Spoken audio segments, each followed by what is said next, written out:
You're my favorite thing, Paul Westerberg. How did you know? The feeling's mutual, Paul.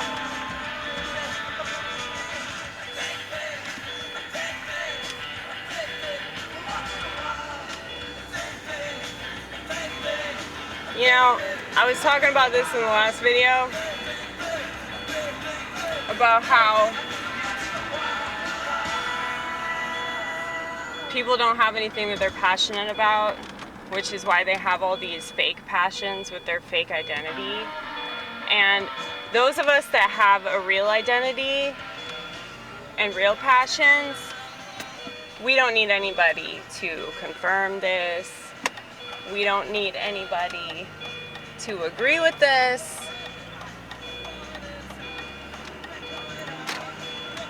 So I say the same thing about gender identity that I say about my faith. I believe what I believe so that you don't have to.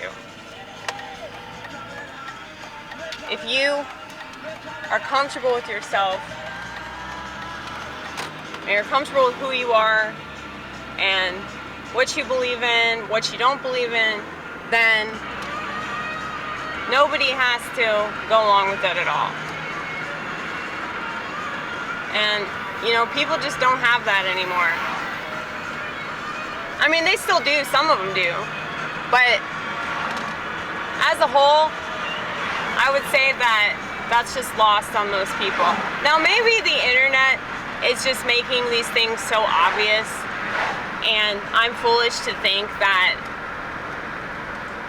there's been this major dwindling of passion. Like, maybe people just never had it to begin with, but the internet's just proven that the demographic of people like me is considerably smaller than the demographic of people like them. And that's not to say they don't care about anything, but if people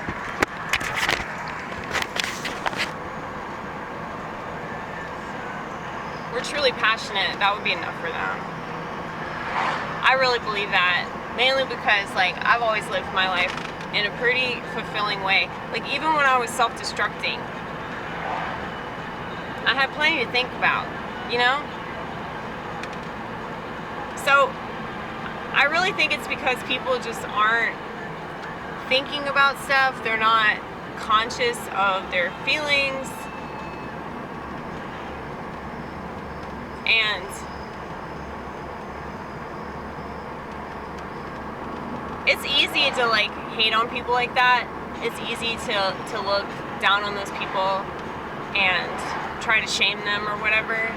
But it's like, maybe they just don't have it in them. Like, maybe they don't have the self-discipline.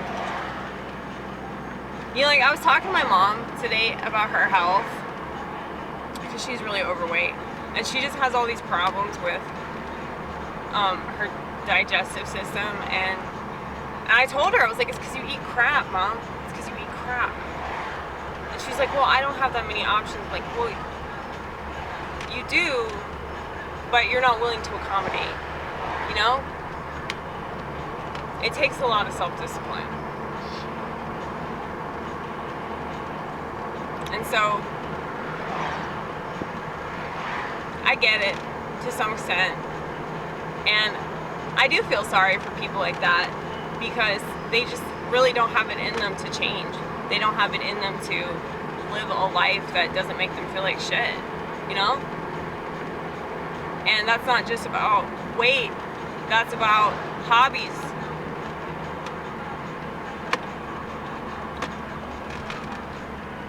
Like, people aren't willing to look into different things that would motivate them to get up in the morning, you know? So of course those people, like, don't want to have kids. Of course those people don't want to do anything but whine about their state of circumstances, because it's like they literally don't see a way out of it. So here's the song I was talking about.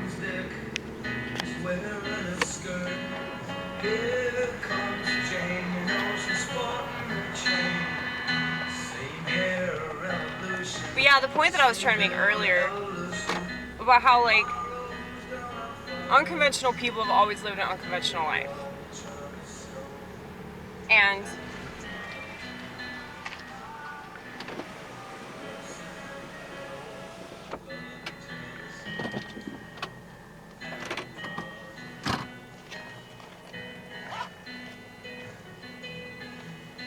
it's like the types of people that want to make a thing out of whatever they are or whatever they do, those are people who don't really do it, okay?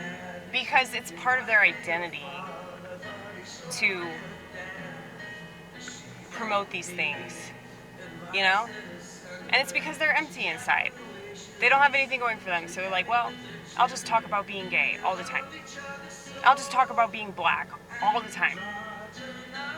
I'll just talk about my religion all the time. I'll talk about my political views all the time. So it's like they're not even giving themselves the opportunity to breathe in regards to that said identity, you know?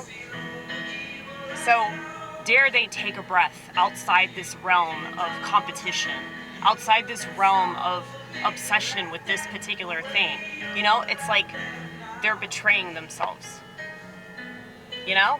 And that's why people can't communicate anymore. That's why my communist friends stop talking to me, because I'm not communist enough for them.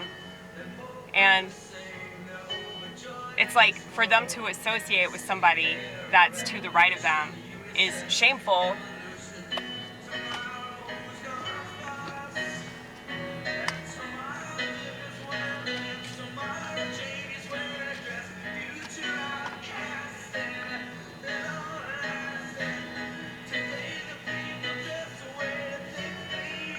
But yeah, this song was written in the mid-'80s. And it's like, there are plenty of people that are just living the life that they want to live. They don't need anybody to accept it or understand it or anything, you know? And, you know, I mentioned this, the whole reason I do this channel is to show people that, yeah, you can do whatever the fuck you want. Don't listen to anybody. They don't have to live your life. They don't have to, you know, deal with the consequences of your actions. I mean, well, technically, like, we all have to deal with everybody's consequences, you know? Like, America is a bunch of consequences rolled into one shitty-ass country that,